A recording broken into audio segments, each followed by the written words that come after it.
Je vais laisser Anne-Sophie prendre la parole, juste pour rappeler que ce webinaire prend place dans le cadre d'un cycle de webinaires sur le thème couleur et ville, où d'autres webinaires sont déjà disponibles sur notre chaîne YouTube Color de Life Network. Une introduction par Philippe Fagot sous la forme d'une galerie de portraits qui nous rappelle finalement de quoi on parle quand on parle de la couleur dans la ville et son histoire, mais aussi une intervention d'Adrien Maschino de l'agence A3DC qui a évoqué le rôle de la couleur dans l'architecture et donc le métier du coloriste aujourd'hui. Anne-Sophie, c'est à toi, je te laisse partager ton écran Ouais. et te présenter. Bonjour à tous, et puis merci Marion pour cette invitation. Je dois dire que ça a été un réel plaisir pour moi de monter ce diaporama. J'espère que ce sera pas trop long, mais je vais essayer d'être synthétique parce que j'ai mis quand même beaucoup de pages. Voilà.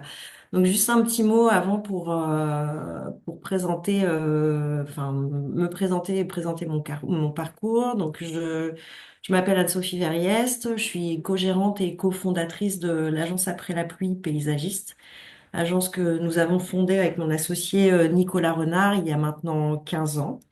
Et donc Après la pluie, c'est une agence qui est spécialisée dans les études de maîtrise d'œuvre d'espaces publics, de parcs, de corridors écologiques.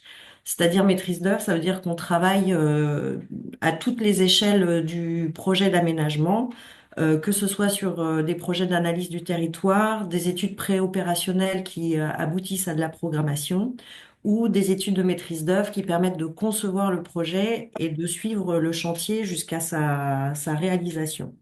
Donc, on est aujourd'hui une équipe de 8 personnes chez Après la pluie. Voilà, vous avez toutes nos petites trombines composées de paysagistes, d'architectes et de personnes rattachées à la partie administrative. Donc, depuis la création, on a développé une spécificité sur une démarche sensible qui repose principalement sur les sensations et les atmosphères qui sont uniques à chaque site. Pour nous, cette approche est essentielle car en fait, la composition des espaces publics et leur relation à la ville et au territoire environnant, ainsi qu'une intégration d'une végétation généreuse, participent en fait à l'enracinement et au bien-être des futurs usagers et permettent de créer un microclimat agréable. Euh, je peux dire aussi qu'on explore de façon assez réfléchie la manière dont les formes, les textures, les couleurs façonnent les ambiances urbaines, transforment les lieux et participent aussi en fait à l'attachement des habitants à leur environnement. Pour nous, c'est quelque chose qui est très important. Et du coup, les propositions de nos projets visent principalement à accompagner les usages, à rendre les lieux attractifs, à établir des repères dans les trames urbaines, à offrir différentes possibilités de parcours en conjuguant ambiance, usage et qui permettent en fait à chacun de trouver dans la ville dans laquelle il habite une réponse à ses envies. Donc avant de rentrer un peu plus dans la façon dont on utilise la couleur dans le projet de paysage, je voudrais vous expliquer un peu, enfin, la genèse en fait de la représentation picturale du paysage et en fait l'influence des courants artistiques qui ont eu une influence sur l'usage de la couleur. Donc, on va essayer de faire rapide. Enfin, c'est difficile d'être exhaustif sur le sujet, mais ce qu'on peut dire, c'est que la représentation du paysage dans la peinture a connu une évolution significative en fonction de chaque mouvement artistique, qui a permis d'apporter une nouvelle perspective sur l'utilisation de la couleur pour exprimer la nature. En fait, le genre de la peinture de paysage a constamment évolué au cours des siècles et chaque époque y trouve ses propres interprétations. Et il a quand même fallu un certain temps pour que le paysage s'impose comme un genre indépendant en Europe, puisque pendant longtemps, et jusqu'au XVe siècle, les représentations de paysages dans la peinture ne servaient que de cadre ou d'arrière-plan dans les scènes qui étaient centrées sur des personnages. Petite entorse, euh, à l'Antiquité, à l'époque de l'Antiquité, voilà. Les Égyptiens ont commencé à représenter le paysage, les Romains et les Grecs également. Et ils donnaient aux couleurs principales une valeur symbolique qui était issue de la perception qu'ils avaient des phénomènes naturels en corrélation avec les couleurs, à savoir jaune pour le soleil, bleu pour l'eau, marron pour la terre, rouge pour le désert, vert pour les végétaux. On regarde ici une représentation picturale qui date de 1350 avant Jésus-Christ. Et ce qu'il y a d'intéressant, c'est outre l'utilisation de la couleur, c'est le mode de représentation en plan et en élévation rabattue, qui est un mode de représentation qu'on utilise encore aujourd'hui dans les projets de paysage. Voilà, une fresque murale également qui date de 30 avant Jésus-Christ, qui est une fresque romaine. Et là, on voit aussi que, comme pour les Égyptiens, les couleurs étaient essentiellement rattachées aux éléments naturels. Durant la Renaissance, le paysage sert souvent de toile de fond, donc aux scènes religieuses ou mythologiques. Les artistes commencent néanmoins à explorer la perspective linéaire et atmosphérique pour créer une profondeur plus réaliste. Les couleurs sont utilisées de manière naturaliste pour refléter fidèlement la réalité. Donc on le voit ici sur le tableau de d'Osso Rossi, qui s'appelle Les Trois âges de la vie, peint entre 1518 et 1520, que le paysage est détaillé, mais avec des tons terreux, des nuances subtiles, qui mettent quand même en valeur la relation entre l'homme et la nature. Donc les tons utilisés à l'époque de la Renaissance étaient d'un usage limité parce qu'ils étaient essentiellement liés aux pigments naturels qui étaient l'ocre et la terre que l'on trouvait essentiellement dans les peintures. Une autre représentation de la même époque où là on voit l'évolution quand même du paysage, c'est-à-dire que au milieu du XVe siècle, certains peintres ont commencé à se concentrer uniquement sur la nature dans leurs tableaux. Et donc, je vous mets ici une représentation de Wolf Huber avec ce paysage préalpin qui a un peu des tendances orientales dans le mode de représentation. Au début du XVIIe siècle, la peinture de paysage a fait des progrès significatifs, vraiment pour devenir un sujet à part entière. Les artistes baroques utilisent des contrastes de lumière et d'ombre, donc c'est le clair-obscur que tout le monde connaît pour dramatiser un peu les scènes. Les couleurs sont riches et saturées, elles reflètent souvent des ciels orageux, des lumières dramatiques et contrastées pour évoquer des émotions qui sont intenses. On note aussi qu'à cette époque, il y a une introduction de pigments minéraux et organiques dans les tableaux, comme le bleu outre-mer et le vert émeraude. À l'époque romantique, les artistes ont fait du paysage un miroir de leur vie intérieure. Ils ont peint des scènes dramatiques et opulentes, imprégnées de significations symboliques. La peinture de paysage cherche à rompre avec l'académisme au fur et à mesure et ses règles de composition. Et le romantisme de la fin du 19e, du XVIIIe siècle propose un nouvel état d'esprit en privilégiant les émotions de l'artiste. Donc les peintres réalistes quittent complètement le paysage idéalisé qui avait dominé jusqu'à présent et s'attachent à étudier avec minutie les phénomènes naturels. Ils mettent l'accent sur l'émotion, la nature et le sublime, et ils utilisent des couleurs vives et contrastées pour exprimer la puissance et la beauté sauvage de la nature, comme sur ce tableau de Turner qui s'appelle Paysage de brouillard, peint en 1830, où les teintes floues et lumineuses capturent l'atmosphère éthérée du brouillard. Les impressionnistes se concentrent sur la capture des effets de la lumière et des couleurs changeantes. Ils utilisent des touches de couleurs juxtaposées pour représenter les variations lumineuses. Dans ce tableau de Claude Monet, la scène à Argenteuil, Claude Monet utilise des bleus et des verts vibrants pour capturer les reflets de l'eau sous la lumière du soleil. Les impressionnistes peignent uniquement avec des couleurs primaires et leurs complémentaires, sans mélange. Même les ombres sont représentées par des couleurs vives et c'est la juxtaposition des couleurs qui produit l'impression d'ombre. Les paysages des impressionnistes restent populaires. Ils cherchent à reproduire dans leurs œuvres des atmosphères d'un moment et attachent une importance particulière aux conditions d'éclairage. On note également qu'au XIXe siècle arrive l'industrialisation et la production de pigments tels que le bleu de cobalt, le jaune de chrome, qui facilitent le travail en extérieur, d'où ces scènes que l'on a vues précédemment. Les artistes post-impressionnistes, eux, explorent des approches encore plus personnelles de la couleur et de la forme. Ils utilisent des plans de couleurs pour structurer le paysage ou le pointillisme qui va préfigurer le cubisme. Ici, on voit un tableau de Paul Signac, le représentant du pointillisme par excellence. Et cette nouvelle technique de peinture qui a permis en fait aux artistes de construire des images peintes d'une manière innovante, car le pointillisme caractérise des images composées de petites touches individuelles de couleurs pures. Et il repose surtout sur la capacité du cerveau à mélanger des taches de couleurs ensemble. Ça permet au spectateur en fait d'avoir une gamme de couleurs qui est bien plus complète que celle qui est réellement présente sur la toile. Et donc ça permet de jouer avec l'influence des couleurs les unes sur les autres. Ça démontre un peu l'effet visuel puissant de cette technique qui permet de créer des compositions vibrantes et harmonieuses. Autre courant, les fauves, qui utilisent la couleur pure et non naturaliste pour exprimer des émotions. Dans ce tableau de Vlaminck, Paysage aux arbres rouges, les rouges intenses et les bleus profonds créent une vision subjective et émotionnelle du paysage.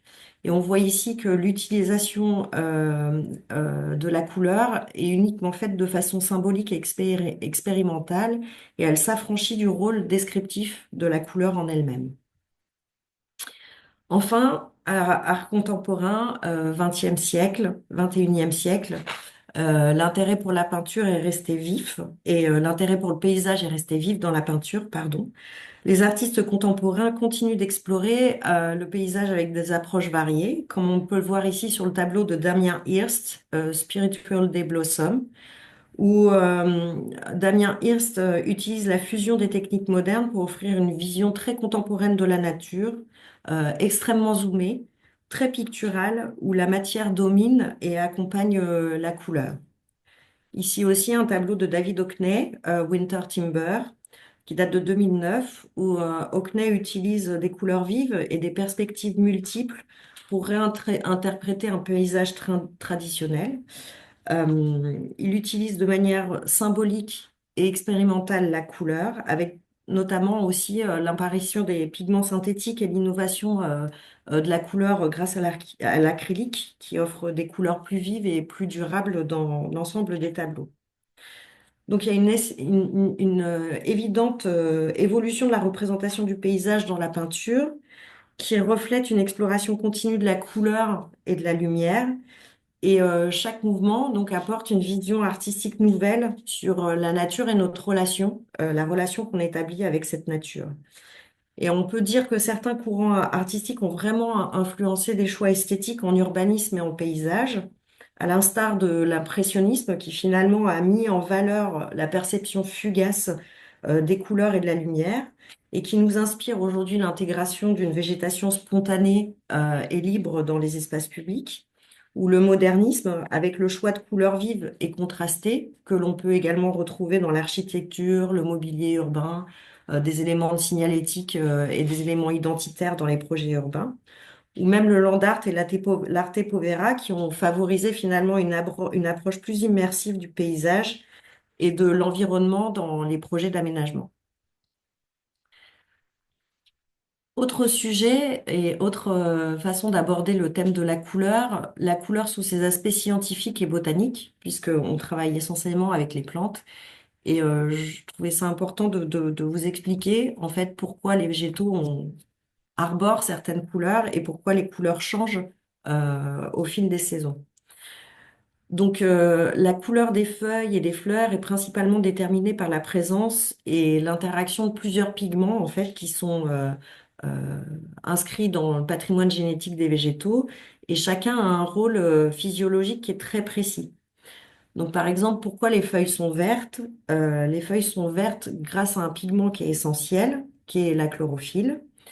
Ce pigment est présent dans les chloroplastes, qui sont des cellules végétales, qui permettent d'absorber la lumière du soleil pour réaliser la photosynthèse, qui est un processus qui permet aux plantes de produire de l'énergie pour favoriser leur croissance. Alors pourquoi c'est vert? Parce que la chlorophylle absorbe principalement la lumière rouge et la lumière bleue, et elle réfléchit la lumière verte, qui est donc la couleur que nous percevons.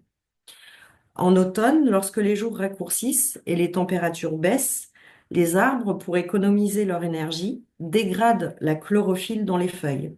Cela laisse apparaître d'autres pigments qui sont présents mais masqués durant l'été, comme les caroténoïdes qui donnent les couleurs jaunes et orangées aux végétaux, les anthocyanes qui produisent des teintes rouges et pourpres, et les tanins qui sont responsables des teintes brunes sur certains feuillages. Lorsque ces pigments se dégradent à leur tour, les feuilles deviennent marron et finissent par tomber. Les couleurs végétales sont également issues d'une stratégie de survie. Certaines plantes privilégient des couleurs vives pour attirer les insectes pollinisateurs, tandis que d'autres adoptent des teintes plus discrètes pour se fondre dans leur environnement et éviter certains prédateurs. Alors, on parlait des différents autres pigments.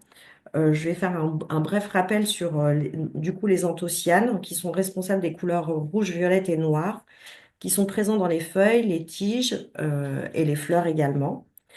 Et ils sont synthétisés en fait pour répondre à des stress environnementaux comme la lumière intense, puisque les anthocyanes protègent les plantes des UV.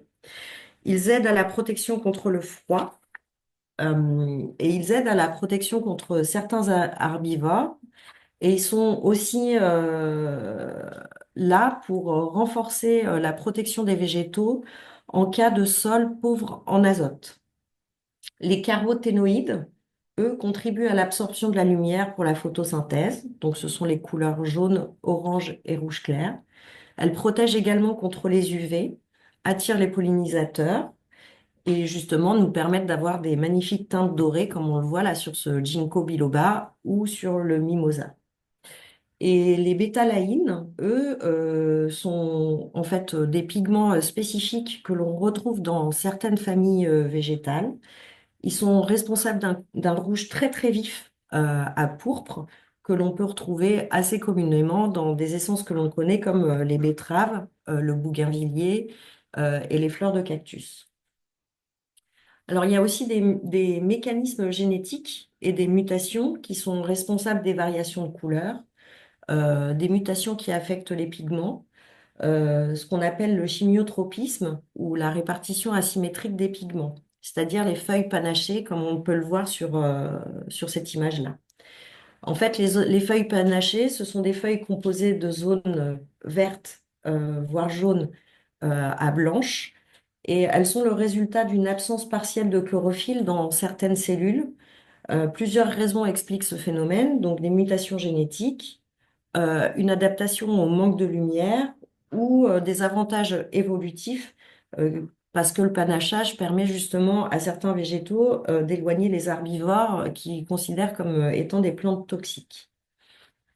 Alors, au travers de tout ça, finalement, il y a toute une histoire de la recherche aussi autour du patrimoine végétal, de la couleur et des obtentions botaniques, qui sont un sujet pour nous très important dans la conception d'un projet de paysage, puisque des horticulteurs, des chercheurs ont croisé des individus qui présentent des variations naturelles de couleurs pour fixer certains traits caractéristiques et mettre en avant justement ces mutations naturelles ou ces mutations induites. Et le travail sur la recherche, sur les végétaux, sur les cultivars, permet justement d'avoir des plantes un peu spectaculaires qui résultent de ces mécanismes complexes qui associent la génétique, la physiologie végétale et les facteurs environnementaux, comme par exemple ici sur cette tulipe noire que l'on voit en bas de l'image. On sait aussi que au sein d'une même essence, des conditions environnementales modifient la teinte du feuillage et des fleurs. La lumière intense, comme on l'a dit, stimule la production d'anthocyanes et donc accentue les couleurs rouges et violettes. Les températures fraîches stimulent également la production d'anthocyanes, ce qui permet à certaines plantes, en moment d'écart thermique, d'avoir des modifications de teinte sur leur feuillage, comme le Cedrella chinensis flamingo, qui devient rose crevette au printemps, en raison de la montée de la sève et des écarts de température.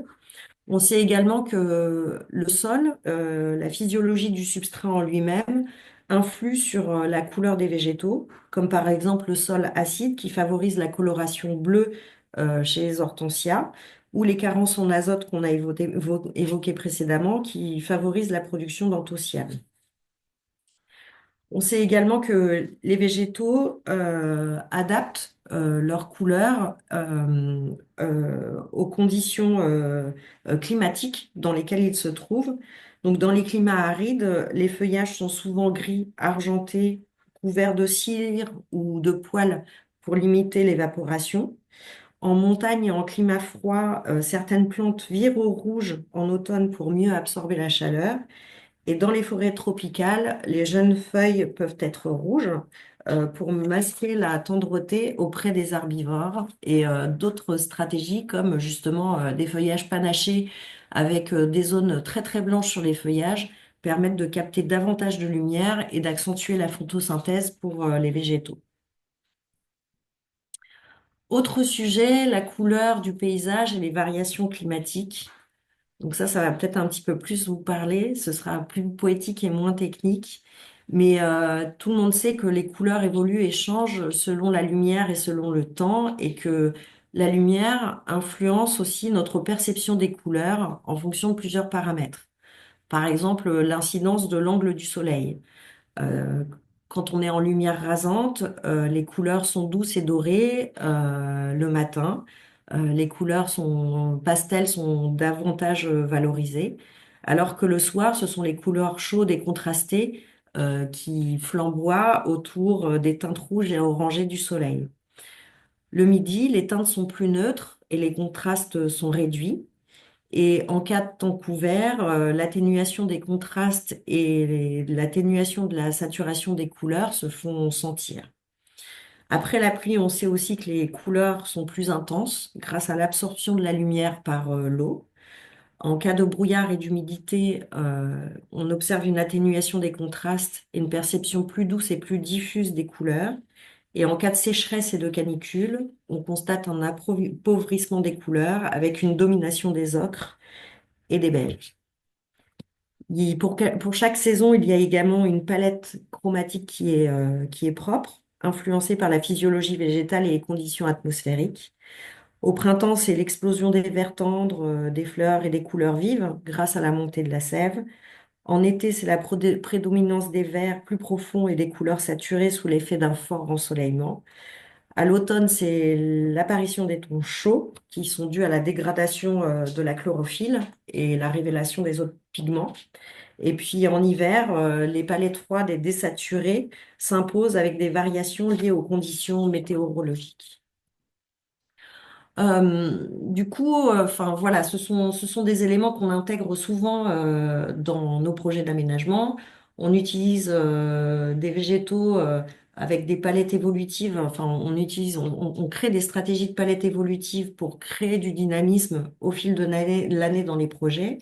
Et on a ce travail justement sur les réflexions des couleurs qui permettent à la fois de jouer sur les contrastes colorés entre des surfaces claires et des surfaces plus foncées pour accentuer justement certaines couleurs. Enfin, la couleur est un vecteur et un repère dans la ville, c'est un vecteur d'émotion. Il y a une étude récente qui a montré que les personnes qui vivent dans les villes densément bâties ont le niveau de bonheur le plus faible. La dépression est observée 40% plus souvent et l'anxiété est 20% plus fréquente chez les habitants de grandes villes que dans des petites villes et des petits villages. Grâce à certaines recherches sur l'architecture cognitive, on a découvert que l'environnement a une influence qui est bien plus forte que nous ne le pensons. Nous avons une réaction qui est automatique et inconsciente aux formes, aux motifs et aux couleurs. Mais notre esprit est un peu comme un iceberg. Nous sommes conscients de moins de 5% de la réaction, de nos réactions émotionnelles à notre environnement. Donc les couleurs sont omniprésentes dans notre quotidien, que ce soit dans celle de la nature, de notre environnement ou celle que nous créons. Et les études ont montré et expriment ainsi que nous ne pouvons pas nous soustraire à l'influence de la couleur, car elle joue un rôle important sur notre personnalité et notre humeur. Donc ces découvertes ont quand même des implications qui ont été importantes pour la planification, la conception des espaces publics, des parcs, sur lesquels nous sommes amenés à travailler quotidiennement pour essayer de créer des paysages qui soient émotionnels et vivants. Euh, Nous savons aussi que les couleurs influent la façon dont nous percevons un espace. Elles provoquent des réactions physiologiques et émotionnelles. Donc, au travers de ce cercle chromatique, il y a des études voilà, sociologiques qui ont permis de démontrer que le rouge, par exemple, était stimulant, il attirait l'attention, mais c'était aussi le symbole du danger, de la passion et de l'énergie, que le bleu avait des vocations apaisantes, associées au calme et à la concentration, que le vert était la représentation de la couleur de la nature, qu'il réduisait le stress, favorisait le bien-être, que le jaune était énergisant, associé à la lumière et à l'optimisme et que certaines couleurs avaient vraiment des effets sur le bien-être des personnes, comme les teintes froides qui favorisent la détente, les couleurs vives qui stimulent l'énergie et l'activité, et puis aussi l'exposition au bleu et au vert qui, par exemple, réduit la fréquence cardiaque, la pression artérielle, ce qui explique pourquoi finalement habiter dans des espaces naturels ou dans des espaces verdoyants sont vraiment essentiels au bien-être des habitants. Donc la couleur est bénéfique finalement à la société puisqu'elle est étroitement liée à nos émotions. Euh, et elle contribue aussi de manière décisive en fait à la formation de nos personnalités.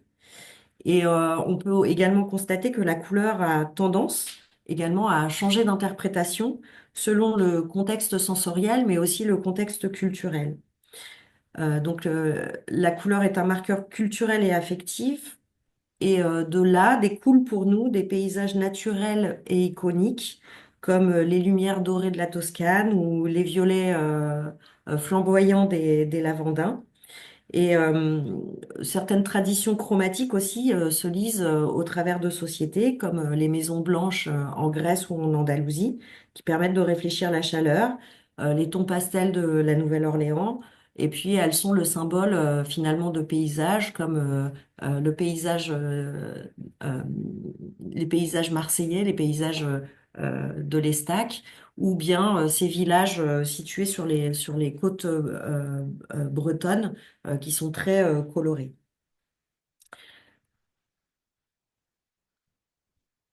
Maintenant, basculons du coup sur la façon dont finalement pour nous la couleur est une matière à part entière qui contribue à l'enrichissement de nos aménagements et à l'enrichissement de nos projets aussi. Finalement, dans la façon dont on conçoit des projets, on ne limite pas la couleur juste à une dimension esthétique. Pour nous, c'est une matière vivante qui dialogue avec les éléments au fil du temps. Donc, les feuillages, les végétaux, les matériaux, les textures et les couleurs des revêtements de sol sont autant d'outils qui nous permettent de composer des espaces qui stimulent à la fois la perception de la ville et l'émotion qu'on peut en avoir. Donc, chacun de ces outils qu'on présente ici, là, qui sont soit des catalogues, des répertoires de couleurs, des catalogues de végétaux, des images références, des échantillons de revêtement de sol. Chacun de ces outils nous permet de nous approprier la thématique couleur pour les utiliser avec une intention très déterminée et ça nous permet également d'enrichir le projet de paysage. Finalement, la couleur pour nous, c'est un moyen d'expression artistique qui participe avant tout à une image globale du projet dans l'aménagement urbain. Et dans la composition de ce projet, on essaye de prévoir et d'anticiper toutes les nuances colorées qu'on peut avoir au fil des années, au fil du temps, pour composer une image qui est harmonieuse de la ville et qui soit inscrite à la fois dans son contexte et dans son environnement. Finalement, la couleur, c'est un langage sensible pour le paysage urbain et chaque projet est conçu comme une composition chromatique. Donc, je vous montre quelques-uns de nos outils. Donc, je précisais ici des échantillons de revêtement de sol, voilà, des catalogues de végétaux qui sont soit classés par couleur, soit par typologie de feuillage, soit classés selon les expositions ou les types de sols. On a aussi tout un panel de catalogues de pépinières qui nous permettent de comprendre la forme de la végétation qu'on utilise, ses capacités d'adaptation à certains climats et les évolutions dans le temps des feuillages, des couleurs, des textures de tronc et ainsi de suite. Voilà, et du coup, pour illustrer un peu l'ensemble de ces propos, la façon dont finalement l'histoire picturale, le climat, la technique, les sciences viennent nourrir le projet, je vous propose de découvrir ici deux projets d'aménagement qu'on a créés au sein de l'agence. Donc le premier, le jardin de l'ENS Paris-Saclay, et le deuxième, la réhabilitation du parc d'Hydro. En fait, sur ces deux projets, on a eu des démarches par rapport à la couleur qui sont totalement différentes l'une de l'autre. Je le disais, la couleur et le choix de la couleur dépend de nombreux facteurs, dont le contexte, que ce soit le contexte environnemental, mais le contexte aussi dans lequel le projet s'inscrit. Et parfois, il faut dissoudre la couleur dans son environnement, faire en sorte que ce soit un système de camouflage. Et d'autres fois, on peut justement se servir de cet outil pour transcender la couleur dans le projet d'aménagement. Donc sur le premier projet, le NS Paris-Saclay, là on est sur une création de toute pièce puisqu'on est sur la création d'un nouveau quartier, sur le plateau de Saclay. Le NS qui était à Cachan a décidé de rejoindre le cluster scientifique du plateau de Saclay et de s'installer au milieu des écoles polytechniques, HEC, etc. Donc c'est la création d'un nouveau bâtiment qui voit le jour ici, qu'on a mené avec l'agence Renzo Piano Building Workshop. Et en fait, dès le démarrage de ce projet, euh, la volonté du groupement a été de mettre le bâtiment en limite de parcelle pour créer en son cœur un jardin qui soit le plus grand possible. Donc on est sur une parcelle de 3 hectares et on a un jardin de 1 hectare qui nous est réservé. Et en fait, ce bâtiment a un rôle très très particulier, puisque sur le plateau de Saclay, on a des vents froids dominants qui viennent du nord. Et le bâtiment qui monte à 25 mètres de hauteur crée une espèce d'enceinte qui protège le jardin en son cœur, justement de ces vents froids. C'est ce qui nous a permis en fait de développer une palette végétale très spécifique qui était également une éloge finalement de la recherche et de l'obtention botanique. Donc le jardin se décline du sud vers le nord au travers d'une palette qui est davantage indigène et endémique vers des végétaux qui sont totalement issus d'obtention botanique sur la partie nord. Ce sont également c'est également une représentation finalement de toute la richesse végétale mondiale qu'on peut avoir ici dans ce jardin. Donc une image, je viendrai dessus ultérieurement sur le choix de la couleur à la fois des revêtements de sol et des végétaux. Donc, ce diagramme qui montre aussi comment finalement il y a une association symbiotique qui se fait entre le jardin et les bâtiments. Parce que je l'ai dit, le bâtiment crée une enceinte et protège le jardin des vents froids. Et en échange, le jardin, lui, apporte un îlot de fraîcheur, apporte des ombrages sur les façades et apporte de la couleur, de la vie et des usages. On a analysé dans un premier temps l'impact de l'ombre sur l'emprise du jardin, puisque les bâtiments faisaient 25 mètres de hauteur. Et dès le départ, on a bien remarqué qu'on était dans des espaces qui étaient largement ombragés. Et on a décidé de prendre l'ombre comme support dans la progression des ambiances et dans la qualité végétale qu'on allait apporter. C'est-à-dire que en partant du sud, qui sont les espaces les plus ombragés, et en allant vers le nord, on avait ce gradient entre les essences endémiques et les obtentions botaniques, mais on avait également ce mélange entre les essences caduques et les essences au feuillage persistant, qui, elles, se situaient plus au nord, là où il y avait de l'ensoleillement, et des feuillages caducs situés plus au sud du jardin, là où on avait moins d'ensoleillement et là où il était nécessaire d'avoir davantage de lumière dans les bâtiments en hiver. Donc voilà le gradient, en fait, qui se décompose au fur et à mesure du jardin au travers de la lisière endémique, la lisière des cultivars, l'allée des cépées, la lisière horticole et les jardins humides autour du bassin. Donc cette coupe qui représente à la fois les gradients de végétation qui sont représentés aussi dans leur hauteur.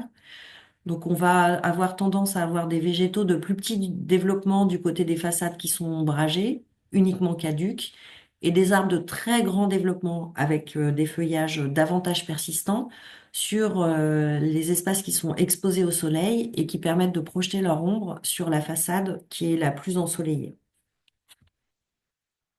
Alors, comment on a décidé de composer cette palette végétale?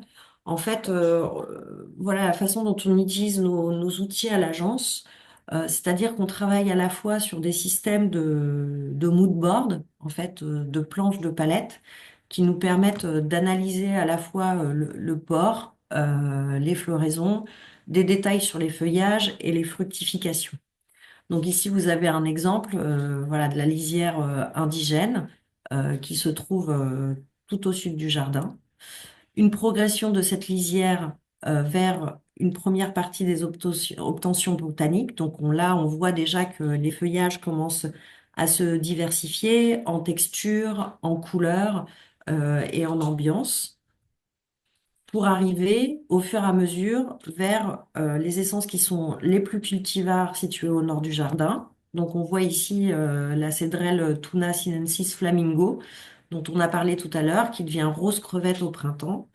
On a utilisé également des prunus au tronc très marqué, très esthétique, très rougeoyant pour démarquer toute la partie centrale du jardin pour arriver au point nord sur ce qu'on a appelé le bosquet des contrastes horticoles, où là on utilise à la fois des conifères qui ont des feuillages bleutés et des feuillus qui ont des feuillages dorés pour établir un contraste très très fort et très significatif sur cette strate arborée qui était la plus grande.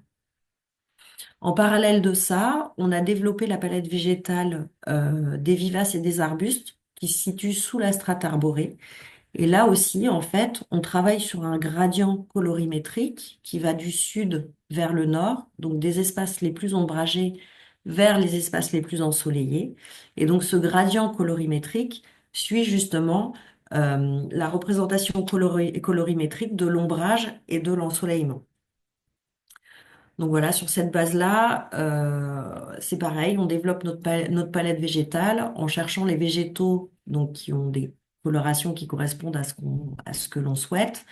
Et on utilise des diagrammes qui nous permettent de vérifier finalement l'étalement des floraisons et la persistance des floraisons tout au long de l'année.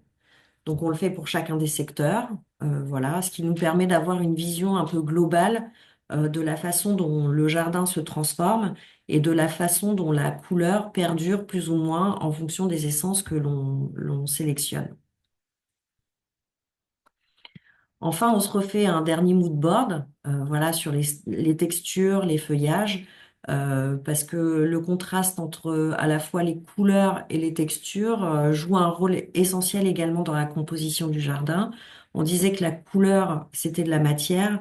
la forme des feuillages, le fait qu'ils soient plus élancés, le fait que la feuille soit plus ou moins coriace, épaisse et ainsi de suite, a aussi une incidence sur la couleur de la plante en elle-même et sur la façon dont la lumière va pouvoir traverser cette feuille et donc on va avoir une certaine variation en fait du feuillage en fonction de l'évolution climatique. Autre moyen de représentation pour discuter avec nos partenaires et nos maîtres d'ouvrage. Donc, c'est la représentation en plan et en coupe de cette palette végétale. Et en fait, nous-mêmes, on utilise des diagrammes de plans qui permettent de montrer justement l'évolution de la palette végétale au fil des saisons et de représenter le plus fidèlement possible en fait cette évolution en fonction des choix de végétaux qu'on a fait précédemment. Donc, on voit ici des organisations qui sont plus ou moins organiques, en fait, sur la trame des vivaces et des arbustes et qui accompagnent la trame arborée. Autre méthode de représentation qui permet également d'exprimer la couleur, les sensations et les atmosphères, c'est le croquis et le dessin. Voilà, on cherche à représenter graphiquement et différemment en fonction de chaque projet et de la sensibilité de chacun à l'agence, le projet d'aménagement, mais en restant fidèle aux couleurs qu'on souhaite mettre en place dans chacun de nos projets. Pareil sur les coupes et les élévations. Donc, c'est un outil qui est extrêmement utilisé. Et ici, finalement, vu que le jardin était la représentation de la profusion de la couleur, on s'en est servi dans tous les modes de représentation graphique en utilisant le crayon de couleur et les contrastes colorés. Donc, voilà le jardin tel qu'il est réalisé. Et finalement, ici, le parti pris de l'affirmation de la couleur était extrêmement important puisqu'on était dans un environnement où le bâtiment est construit, il est en béton. L'ensemble des matériaux utilisés pour la partie architecturale sont des teintes grisées et neutres.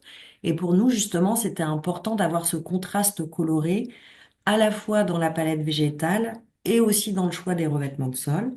Donc là, on a choisi un revêtement en terre cuite. Donc il s'agit de grandes barrettes de- pardon, des grandes barrettes de briques qui apportent cette couleur rouge orangée qui contrastait à la fois énormément avec le bâtiment, mais aussi avec le vert et toute la palette colorée du jardin. Voilà le jardin au démarrage du printemps. Donc on voit ici là tous les végétaux au feuillage doré qui commencent à sortir le bout de leur nez. Les petites cédrelles qui sont au bout aussi qui commencent à rosir. Et voilà ce paysage changeant au fil des saisons qui apporte à chaque fois finalement de nouvelles atmosphères, comme ici à l'automne euh, où on voit les couleurs rougeoyantes qui commencent à poindre le bout de leur nez. Ce que j'expliquais également sur voilà, la texture des feuillages, leur aspect plus ou moins coriace, ça a un impact sur la façon dont la lumière réfléchit sur les feuilles et la façon dont finalement la couleur ressort sur le feuillage. On a également ce contraste avec la pièce d'eau qui ici fait une transition finalement entre le jardin et le grand parvis en terre cuite que l'on a vu précédemment. Et le bassin est un formidable outil pour nous aussi pour réfléchir justement toutes les couleurs du jardin et toutes les variations du jardin et puis apporter finalement une interprétation un peu poétique de l'aspect jardin dans cet espace qui est très architecturé et où en fait l'architecture ici est très très rythmée. Voilà en plein été, après quelques années. Donc on remarque toujours ce contraste entre les feuillages dorés et les verts bleutés des conifères. Et puis, belle surprise, puisque finalement, notre revêtement en terre cuite, qui était en juin en gazonné, a été totalement recouvert par le trèfle, Et du coup, on assiste entre l'hiver et l'été à une transformation du parvis qui passe du rouge au vert sans qu'on ait vraiment souhaité cette adaptation, mais c'est une belle surprise. Là, on se trouve en plein cœur du jardin, dans l'allée des CP, où au printemps, cette allée, finalement, c'est une profusion de floraisons et d'écorces. Là, on la voit en plein été quand elle est très riche et très fournie. Mais cette allée est essentiellement composée de prunus. Et du coup, au printemps, on a une explosion de fleurs roses en plein centre du jardin. Les cédrelles, qui sont également au milieu de ce jardin, participent à la rose attitude de l'allée des CP. Les clairières, qui, elles, enfin, sont constituées de grandes pelouses, où là, finalement, on retrouve une ambiance un peu plus verte et plus posée, et qui permettent également de créer finalement un cadre neutre autour duquel tous les espaces arborés et tous les espaces de vivaces révèlent leur couleur en contraste avec cette pelouse qui est d'un vert assez stable.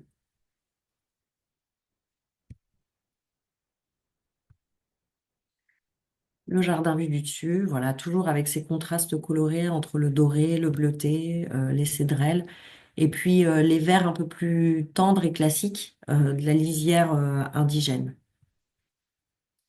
Voilà l'allée des CP au printemps, avec son panel de floraison, qui sont également accompagnés par tous les bulbes qu'on a mis sur cette partie-là du jardin.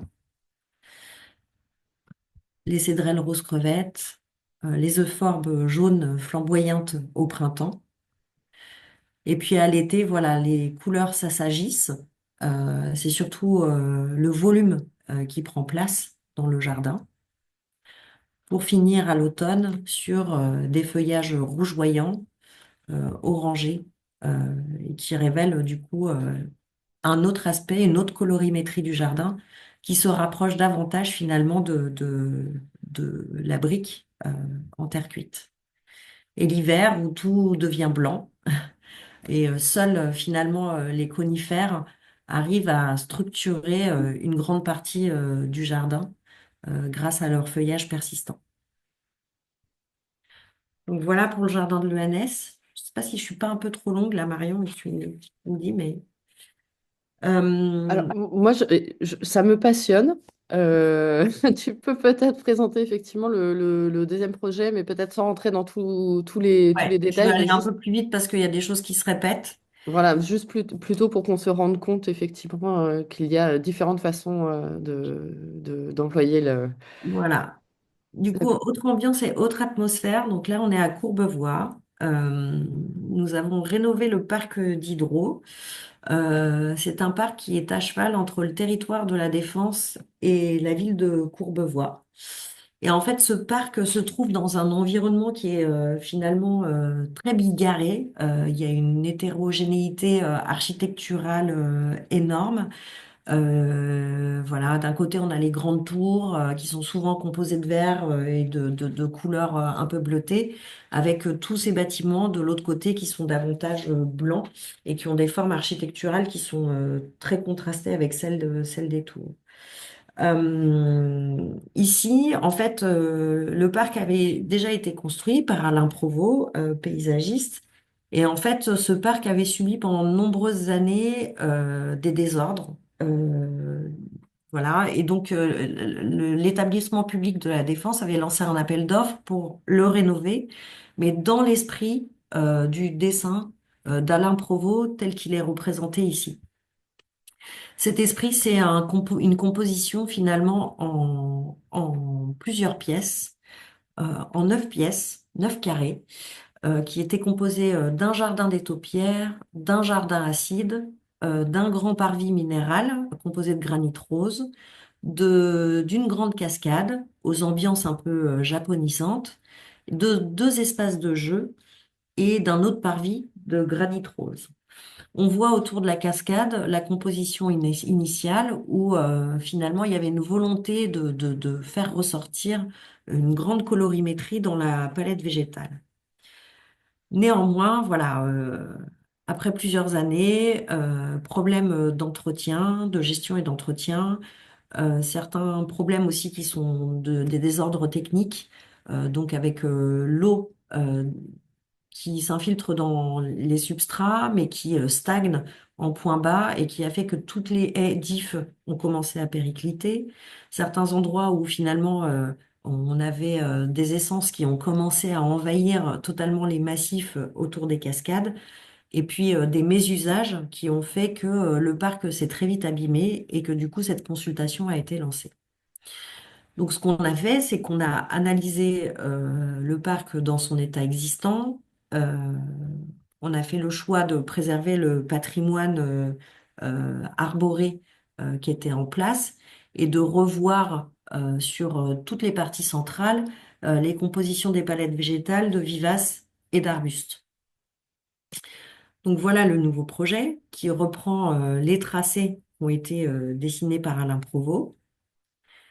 Et ici, le but et le travail a été le même, c'était enrichir finalement la palette végétale en essayant d'apporter davantage de variations, en s'appuyant sur les colorimétries et les matières qui étaient existantes pour proposer une nouvelle palette qui soit davantage adaptée à la fois aux conditions climatiques, aux changements de gestion et puis aussi aux changements d'usage de ce parc. Donc à chaque fois, on s'est appuyé sur la palette existante pour proposer une palette complémentaire que ce soit en termes de colorimétrie. Le but ici était en fait d'essayer de se rapprocher au maximum des colorimétries existantes et de ne pas surjouer la couleur, de faire en sorte que vraiment ça s'intègre de façon harmonieuse dans l'image du parc telle qu'elle avait été conçue initialement.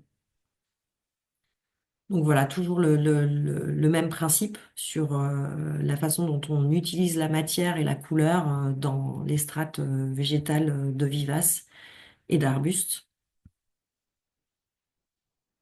La- le changement des saisons, toujours, et puis du coup la floraison, qui sont des éléments importants et indispensables dans l'élaboration de la palette végétale.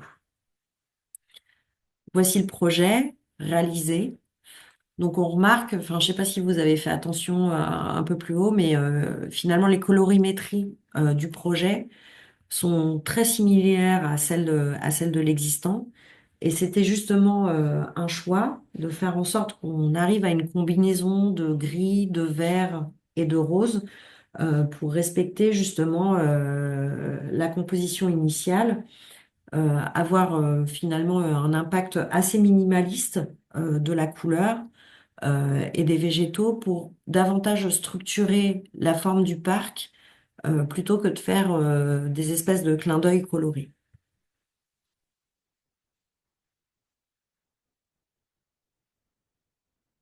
Voilà le parc au fil des saisons.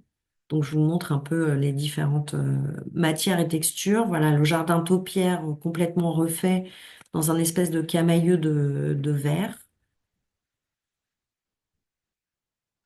Le jardin acide, qui lui est également dans un camailleux de verre, mais avec des textures de feuillage qui sont totalement différentes du jardin taupière et qui révèlent ainsi l'identité acidophile de cette partie, avec davantage de luxuriance et de masse végétale, des petites pointes de couleur quand même. Et les haies d'if qui ont été refaites sous forme de haies de lierre, voilà, qui était finalement une plante davantage adaptée aux conditions du sol en place et qui permettait néanmoins, in fine, de retrouver ces grands parallépipèdes verts qui descendaient sur la topographie du parc. Même dans les aires de jeu, en fait, on a essayé de se fondre un peu dans ce camailleux de verre. Euh, on n'a pas trop cherché à apporter des pointes de couleur très très importantes. Ici, vraiment, l'objectif, c'était d'avoir une touche qui soit la plus simple possible. Et par contre, la nuit, voilà, c'est l'explosion des couleurs. Le concepteur lumière, c'est donné au jeu de la représentation impressionniste finalement du parc de nuit en apportant justement tout un contraste coloré sur les matériaux de nuit. On joue également avec justement toute la texture blanche aussi de la fontaine, qui est très importante et qui est très prégnante. Et du coup, c'est pour ça que dans les massifs, on retrouve aussi des floraisons qui sont blanches et qui viennent accompagner finalement la texture de l'eau et qui permet aussi de mettre davantage en valeur les rochers qui sortent de la partie fontaine.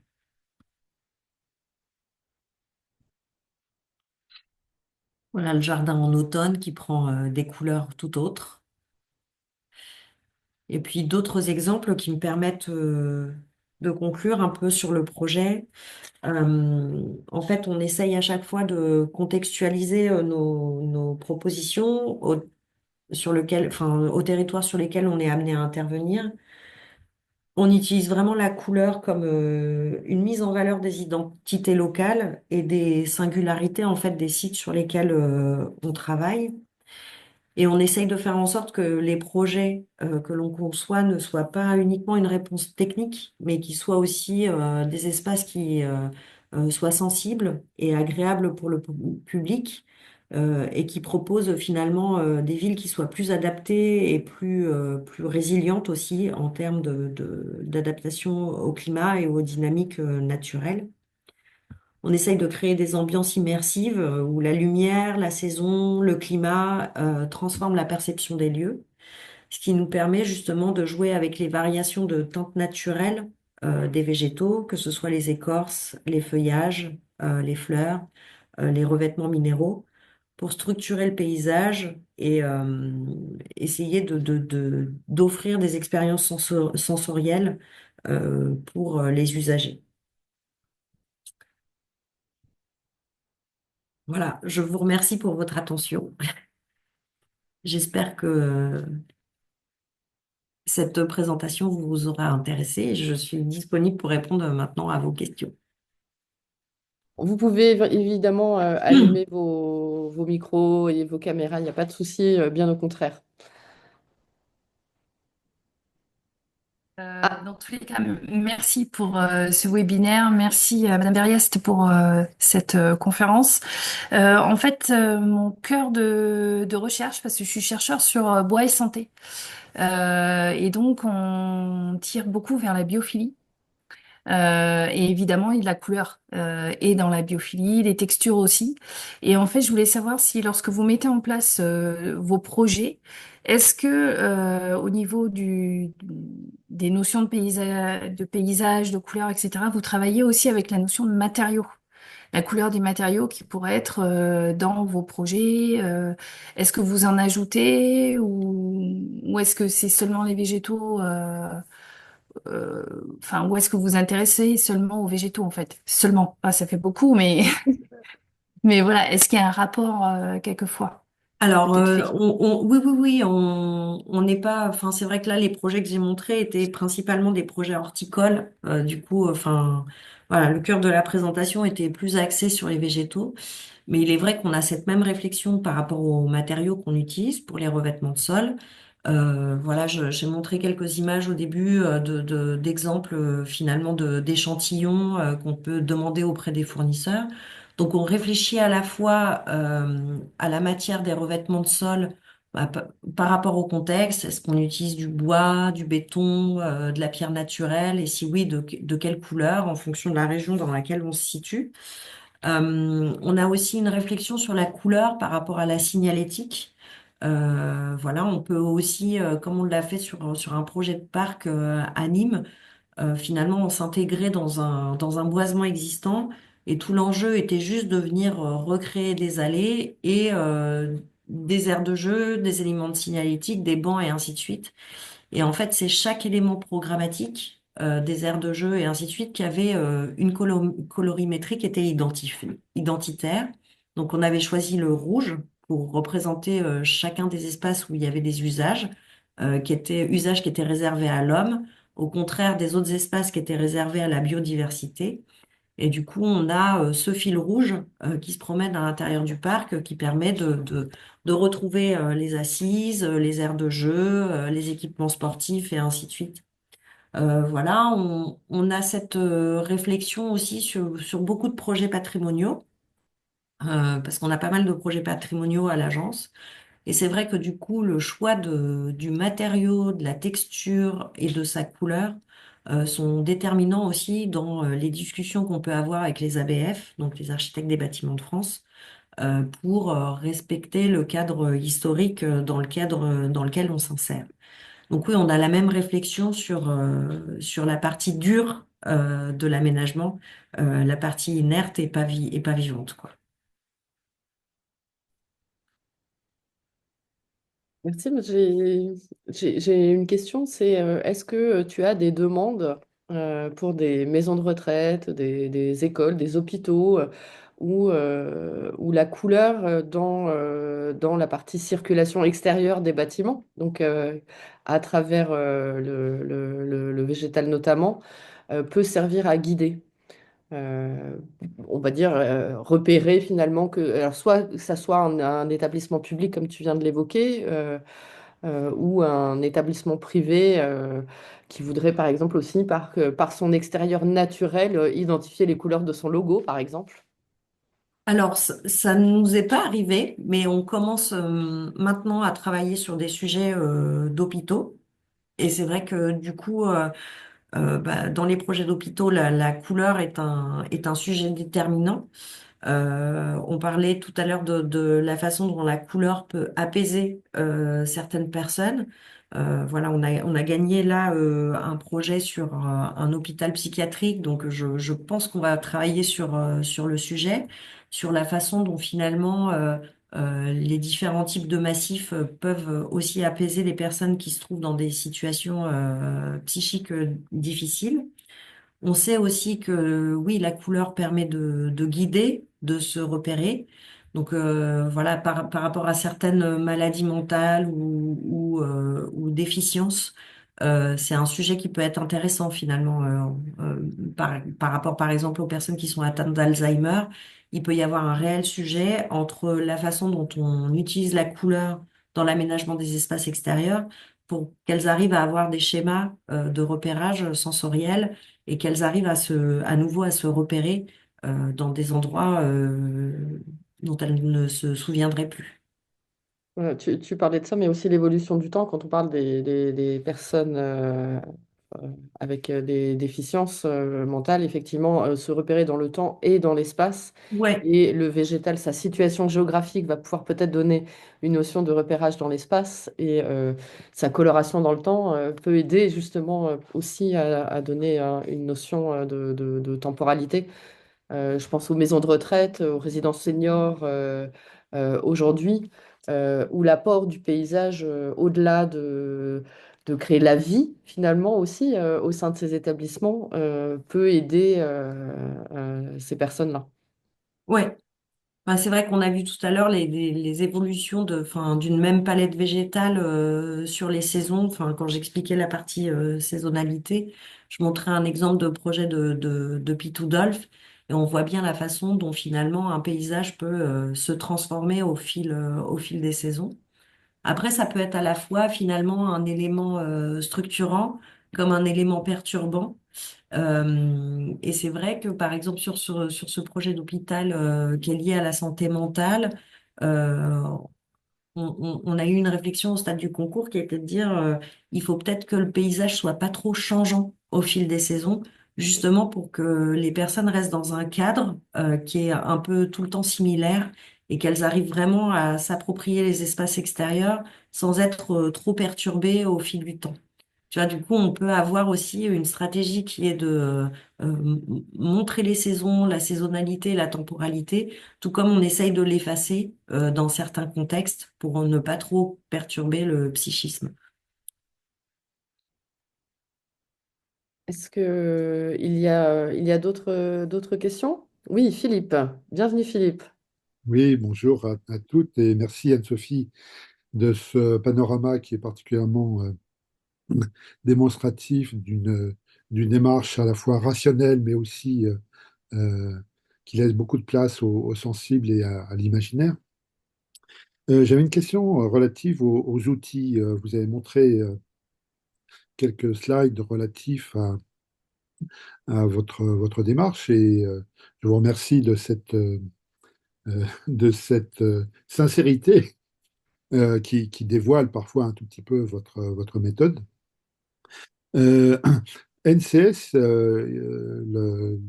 l'organisme qui a développé donc les nuanciers NCS il y a quelques années, avait, en réponse peut-être un petit peu à votre introduction, où vous avez montré la perspective aérienne, donc NCS avait développé un outil qui permettait d'avoir une représentation, euh, un modèle qui permettait donc de visualiser à distance l'évolution ou la désaturation des végétaux.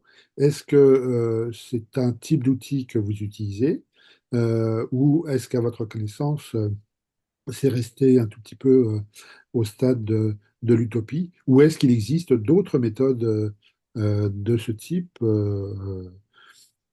qui seraient intéressantes à connaître? Voilà. Alors, à ma connaissance, c'est pas du tout utilisé en paysage, mais ça pourrait être intéressant. Je vais vous partager juste une slide parce que j'ai découvert un livre euh, très récemment et complètement par hasard sur la page des outils. Alors attendez, je remonte parce que c'est très très loin. Le Euh, répertoire des chrysantémistes? oui, voilà. Oui. Qui est juste un ouvrage exceptionnel, donc qui date de 1905 où du coup la Société des chrysanthémistes a décidé de répertorier toutes les couleurs des chrysanthèmes, donc classées par typologie colorée, pour permettre la détermination des chrysanthèmes et qu'il n'y ait plus de confusion en fait entre certaines espèces. Du coup, c'est un bouquin qui fait, je sais pas moi, presque 600 pages, où on a à chaque fois par page, voilà, cette déclinaison de couleurs que l'on peut analyser et ainsi de suite. Après, nous, on utilise plutôt des outils. Enfin, c'est vrai qu'on a beaucoup de bouquins, pareils, qui déclinent finalement des couleurs, où on a les répertoires RVB et ainsi de suite pour essayer de retrouver les couleurs sur nos pièces graphiques. Mais on n'a pas vraiment d'outils qui nous permet d'analyser par exemple, la couleur d'une fleur en réel et de la retranscrire sur nos outils informatiques parce qu'on travaille aussi énormément avec les ordinateurs.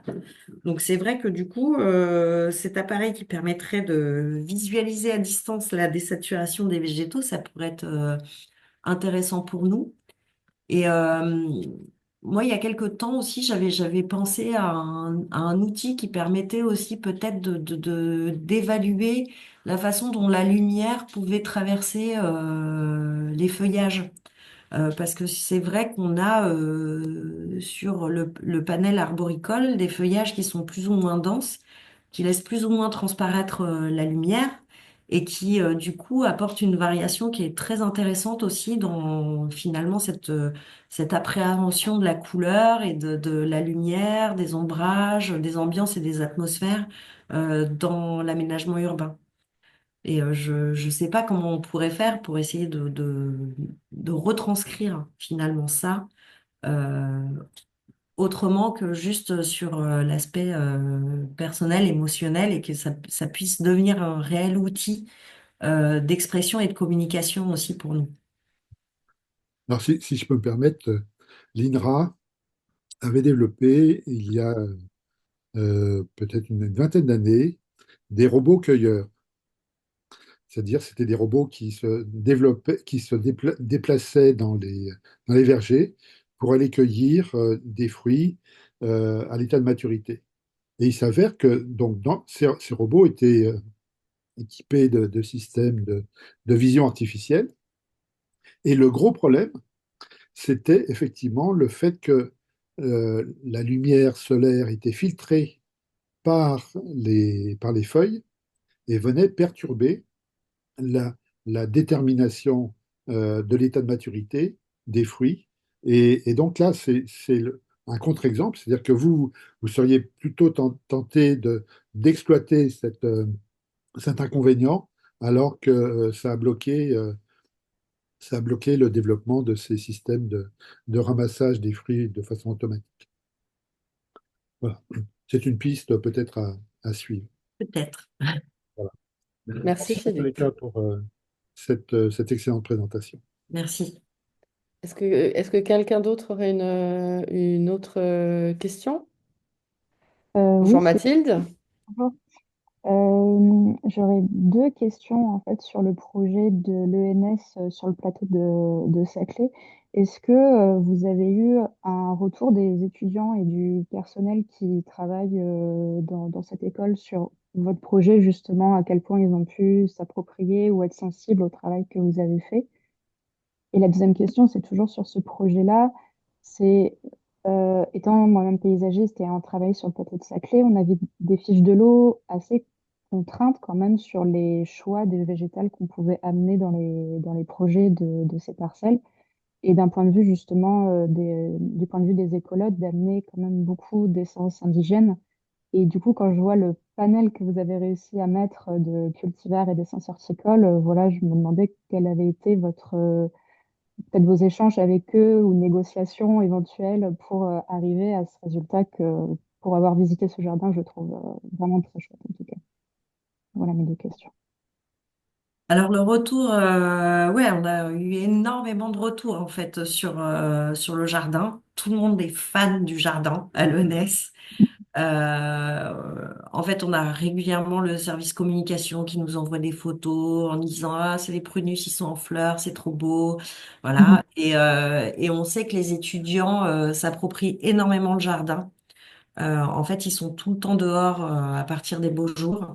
Ils s'installent sur les pelouses. Voilà, on a mis en plus des systèmes de tables, de chaises qui sont mobiles, en fait, comme dans les jardins parisiens, ce qui permet à chacun de trouver un peu son petit coin préféré, son exposition préférée, son ensoleillement et ainsi de suite. Et oui, oui, ça marche très très bien.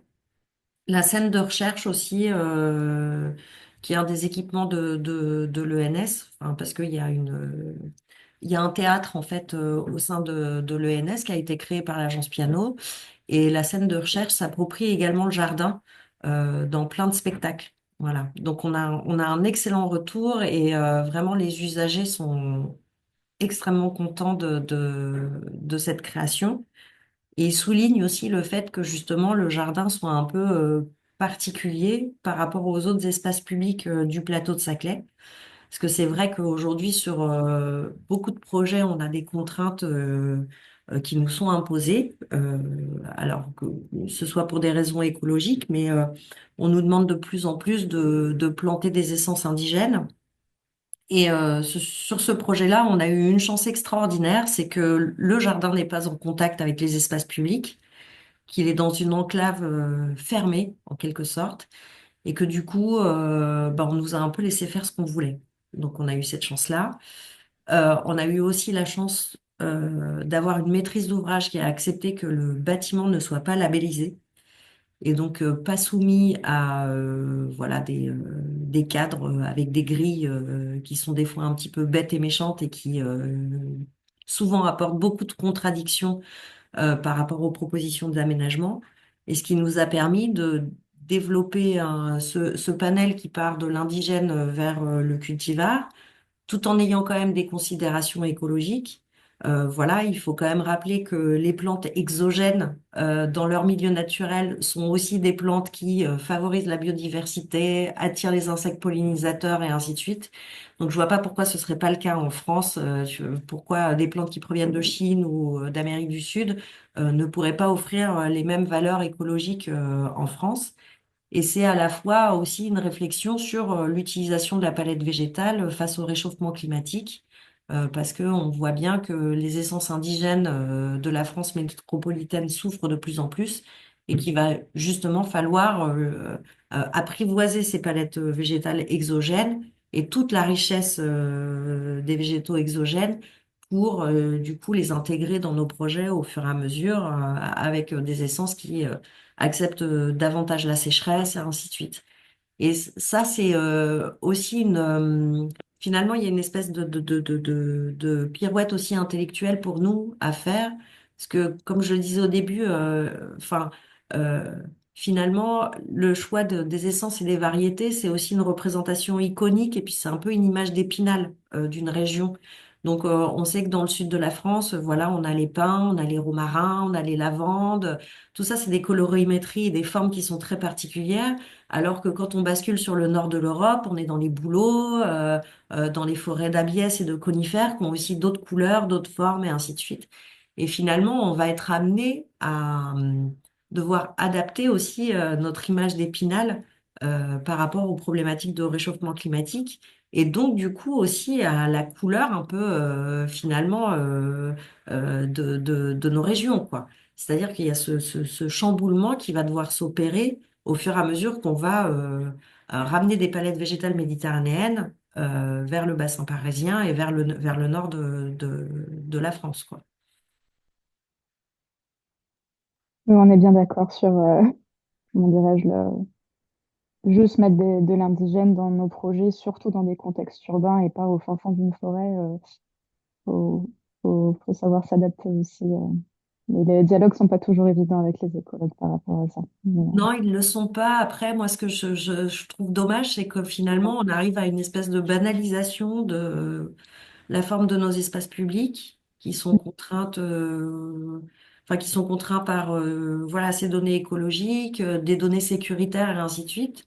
Et ce qui fait que si on se retrouve dans le sud de la France ou sur le plateau de Saclay, on en arrive presque même à utiliser tout le temps les mêmes matériaux et ainsi de suite. Et du coup, enfin, voilà, cette banalisation aussi, elle remet en cause une forme de la ville et une identité de la ville qu'on peut justement retrouver autour de la matière, des textures, de la couleur et ainsi de suite, quoi. Donc, c'est aussi un sujet qui est, enfin, culturellement, je trouve important. Enfin, c'est un combat culturel qui est important. On va Mm. prendre peut-être une dernière question et s'il y en a pas, je te la poserai.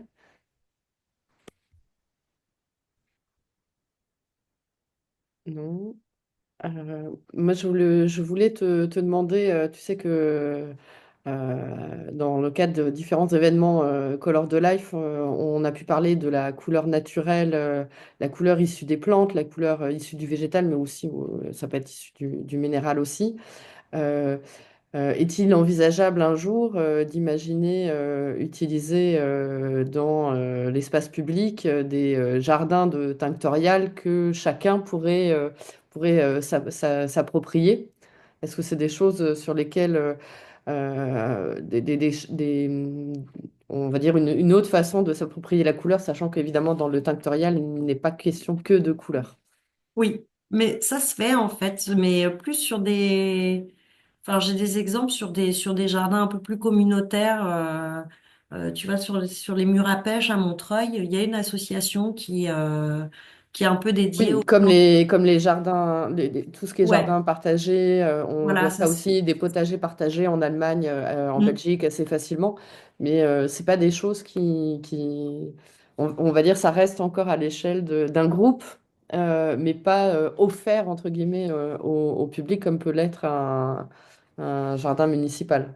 c'est vrai. Ça reste sur une échelle très limitée, sur en effet, voilà, des jardins partagés où finalement il y a aussi une raison derrière de l'association de porter un discours ou de faire connaître voilà, les caractéristiques de ces végétaux-là. Ça peut être un support en fait finalement de thématiques de projet, de concepts de projet qui peut être porté dans l'espace public. Après, derrière, il y a la question du glanage, voilà, dans l'espace public, et qui là devient finalement une question un peu sociale et politique, quoi. Mais Je pense euh, que certains seraient ravis de pouvoir trouver de la noix de balle dans, dans les ouais, jardins publics, de cueillir un certain nombre de choses et on le fait déjà.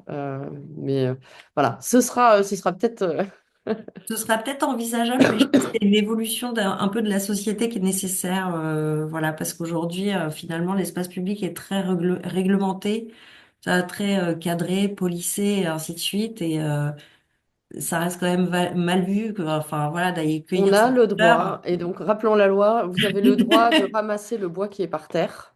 Et on a Euh, le droit de glaner. voilà, on a le droit de ramasser ce qui est par terre, on n'a pas le droit de cueillir.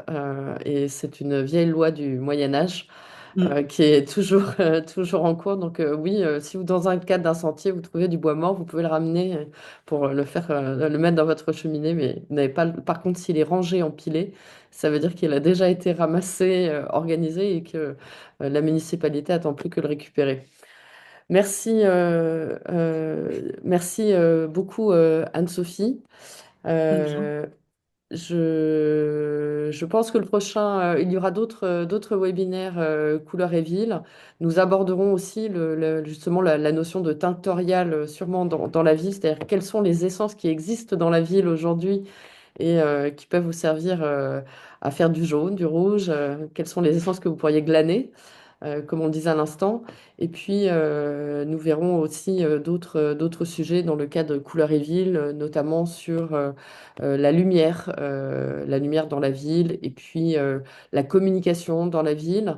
Et je n'ai pas encore la date, mais ce sera vraisemblablement le prochain sur le thème des transports dans la ville, donc les couleurs de voitures, de tramways, etc. Euh, je vous tiendrai au courant dès que ce sera planifié. Merci, merci à tous et merci encore une fois à toi, Anne-Sophie, pour tout le temps de préparation et ta générosité dans le partage de tes connaissances et de la méthodologie d'après la pluie. Merci Marion. Et merci pour Colors the Life.